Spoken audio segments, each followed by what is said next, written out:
బాగా గుర్తుంచుకోండి. బైబిల్ చెబుతుంది, దేవుడు తగిన సమయమందు మిమ్మును హెచ్చించున్నట్లు ఆయన బలిష్టమైన చేతి క్రింద దీన మనస్కులై ఉండుడి అని లేఖనంలో ఉంది.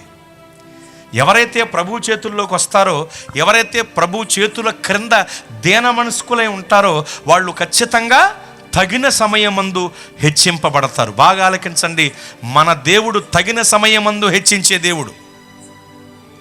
ప్రతిదానికి సమయము కలదు, ఆకాశము క్రింద జరుగు ప్రతి ప్రయత్నమునకు ఒక సమయము కలదని లేఖనం చెబుతోంది. దేవుడు తగిన సమయమందు మిమ్మల్ని హెచ్చించున్నట్లు అని బైబిల్లో ఉంది. మీదిరికి కాలమున మరలా ఈ రోజులు వచ్చేసరికి నిర్ణయ కాలమందు నీ కవిగిట ఓ కుమారుడు ఉంటాడు అని దేవుడు చెప్పారు. నిర్ణయ కాలము, తగిన సమయము, ప్రతిదానికి సమయము కలదు, కాలము సంపూర్ణమైనప్పుడు అనేటువంటి మాటల్ని మనం తీసుకుని వ్యాఖ్యానిస్తే వచ్చే అర్థం ఏమిటో తెలుసా? దేవుడు తగిన సమయమందే తన కార్యాలు మన పట్ల చేస్తారు. స్తోత్రం. అభిషేకింపబడిన వెంటనే దావీదు గారు రాజు అయిపోయాడా అండి? లేదుగా. కొన్నాళ్ళు అరణ్యమే శరణ్యం అనుకుని అడవులమ్మట తిరిగాడు.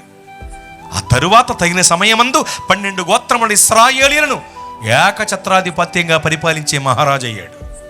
కలలు కలిగిన వెంటనే యోసేపు గారు రాజు తర్వాత రాజంతటి వాడు అయ్యాడా అండి? లేదు. అన్నల చేత కొట్టబడి, గోతులు నెట్టబడి, ఇష్మాయేలీయులైన వ్యాపారస్తులకు అమ్మివేయబడి, పోతీఫరు ఇంట్లో పనికి కుదర్చబడి, పోతీఫరు భార్య చేత శోధింపబడి, నీలాపనింద మోపబడి, చెరసాలలో పెట్టబడి, ఇన్ని బళ్ళు చదువుకున్న తర్వాత రాజు తర్వాత రాజంతటి వాడయ్యాడు. గట్టిగా స్తోత్రం చెప్పండి.